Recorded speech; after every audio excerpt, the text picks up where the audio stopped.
Final दालनि पहिला जुलाइ सालमानिउ रथयात्रा आबनि बागै तियार खालायजाक दङ जगन्नाथ जिउ मन्दिर रथ थांनाय बिसिनि रमै करona आकारै दङबाय मोथांजाक दंमानि रथ छनानि बिसिनि यागुल रथयात्रा संजाजाकना थांगै दङबाय सिगांनिसाय फानो नाहारजाखा तियार खालायजाक थानि गोदाल पवान सुबुंनि शाखा जगन्नाथ मन्दिरनि भक्ति कमल वैष्णव महाराज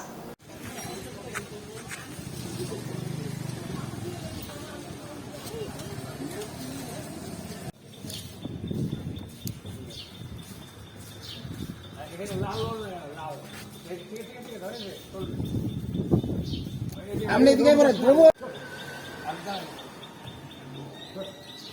इले लोग वाले बुक करे जल्दी अरे मुझे सब का जल्दी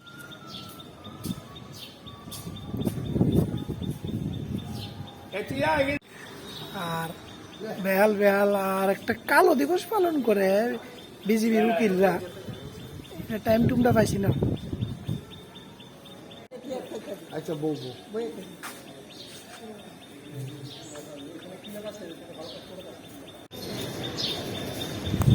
শ্রী শ্রী জগন্নাথ দেবের পরম করুণায় এবছর পয়লা জুলাই থেকে জগন্নাথ দেবের রথযাত্রা মহোৎসব সমস্ত বিশ্বেতেই বিশেষভাবে অনুষ্ঠিত হবে এ প্রস্তুতি চলছে। আমাদের পুরুষোত্তম ধাম নীলাচল ক্ষেত্র প্রধান পৃথিবী বিখ্যাত সেই রথযাত্রা সেই অনুসারে পুরীর যে নিয়ম অনুসারেই আগরতলা স্থিত শ্রী গৌরী জগন্নাথ মন্দিরে এখানে এইবার বিশেষভাবে রথযাত্রা উৎসব অনুষ্ঠিত হবে 1 জুলাই থেকে 9 জুলাই পর্যন্ত নবরাত্র বলা হয় 9 দিন মাঝখানে 4 জুলাই থেকে 5 দিন বিশেষ ধর্ম সম্মেলন হবে। বিশেষ ভারতের বিভিন্ন স্থান থেকে বহু সাধু সন্ত মহাত্মা বৈষ্ণব আচার্যগণ ভক্তগণ এখানে শুভ আগমন করবেন। অনেকে আগমন করেছেন, অনেকে আসতেছেন। পরপর প্রায় 25-30 জন সাধু সন্ন্যাসী ভক্তগণ এখানে আসবেন, বক্তা, বিশেষ বক্তা। আর এখানে ত্রিপুরার নাগরিকগণের মধ্যে মুখ্য যারা তারা এখানে উপস্থিত থাকবেন। তারা বাক্য দিয়েছেন, এখানে সভাতে ভাষণ রাখবেন। রথযাত্রার মহিমা, ভগবানের মহিমা, এখানে 5 দিন বিশেষ ধর্ম সম্মেলন হবে, সাধু সম্মেলন এবং প্রসাদ বিতরণ, মহাপ্রসাদ বিতরণ। সুন্দর রথযাত্রার দিন মহাপ্রসাদ বিতরণ হবে। অল্প সময় পরে 3টার থেকে জগন্নাথের রথযাত্রা শুরু হবে। 3টার থেকে শুরু হবে।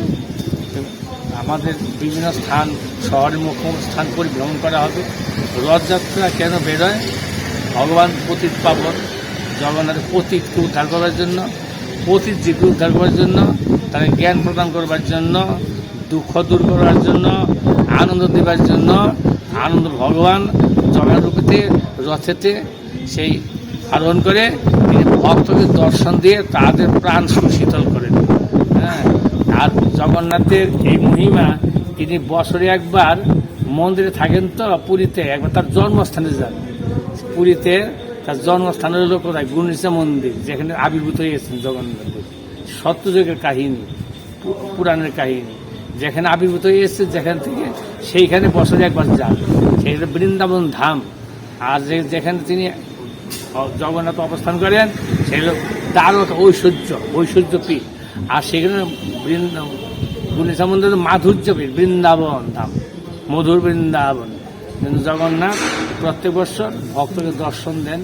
অনেক ভক্ত মনে ইচ্ছা আছে আমি ঠাকুরের দর্শন করব, একটু কিন্তু পারো, অসুস্থ, শয্যাশায়ী, অথবা ন্যাংরা, আতুর খোরা, অথবা কোনো কারণবশত দৈব দুর্বশত জগন্নাথ দর্শন করতে পারে না।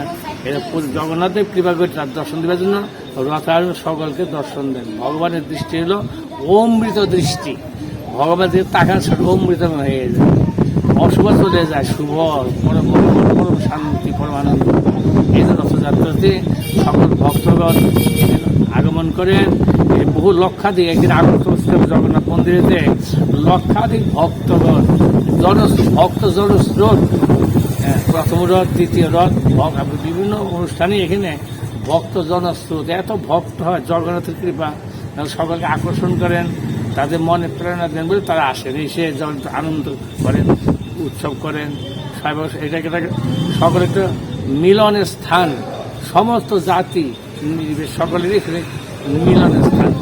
আমরা আনন্দ ভগবান, সুতরাং তার দর্শন, তার সেবা, তার ভক্ত দর্শন, তার কথা, গীতা ভাগবত, আমাদের ভারতের কৃষ্টি ঐতিহ্য হলো শ্রীমদ্ ভগবদ গীতা, শ্রীমদ্ ভাগবত এবং বেদাঙ্গ, পুরাণ, উপনিষদ, সাধু সন্ত মহাত্মা তাদের উপদেশ শ্রবণ কীর্তন করা, অনুশীলন করা, চর্চা করা, নিজের জীবন সুন্দর ভক্তিময় করবার জন্য এই প্রকার অনুষ্ঠান, আমরা ভক্তিমূলক অনুষ্ঠান এখানে আমরা করা হয়। এবার বিশেষ হবে, গত 2 বছর পর্যন্ত করোনার জন্য কিছু হতে পারে নাই, আমরা নিয়ম রক্ষা করেছি, কিন্তু এইবার বিশেষ হবে, আমরা প্রস্তুতি নিয়েছি।